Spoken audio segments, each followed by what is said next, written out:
Penicillin കണ്ടുപിടിച്ചത് ആര്? ഇന്ന് വരെ ലക്ഷക്കണക്കിന് ജീവനുകൾ രക്ഷിച്ച മരുന്നാണ് പെൻസിലിൻ. പക്ഷെ ആരാണ് അതിനെ കണ്ടുപിടിച്ചത് അറിയാമോ?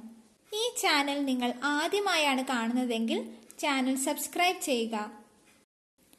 അലക്സാണ്ടർ ഫ്ലെമിംഗ് എന്ന സ്കോട്ടിഷ് ശാസ്ത്രജ്ഞനാണ് പെൻസിലിൻ കണ്ടുപിടിച്ചത്. ബാക്ടീരിയ ശാസ്ത്ര ഗവേഷണങ്ങളിൽ മുഴുകിയ അദ്ദേഹം ആദ്യമായി ലൈസോസോം എന്ന ആന്റിബയോട്ടിക് കണ്ടുപിടിച്ചു. 1928 പെൻസിലിൻ കണ്ടെത്തിയത്. പെൻസിലിനെ ചികിത്സയ്ക്ക് വേണ്ടി തയ്യാറാക്കുന്നതിന് അദ്ദേഹത്തെ സഹായിച്ച ഫ്ലോറെ, ചെയിൻ എന്നിവരോടൊത്ത് 1945 നൊബേൽ സമ്മാനം പങ്കിട്ടു. ആധുനിക മരുന്നുകളുടെ ചരിത്രത്തിലെ ഏറ്റവും വലിയ കണ്ടെത്തലുകളിൽ ഒന്നാണ് പെൻസിലിൻ. ബാക്ടീരിയൽ ഇൻഫെക്ഷൻ തുരത്താനായി ഉപയോഗിക്കുന്ന ആന്റിബയോട്ടിക് ആണിത്. ഇതുപോലെയുള്ള അറിവുകൾ നിങ്ങളിലേക്ക് എത്തുന്നതിനായി ചാനൽ സബ്സ്ക്രൈബ് ചെയ്യുക.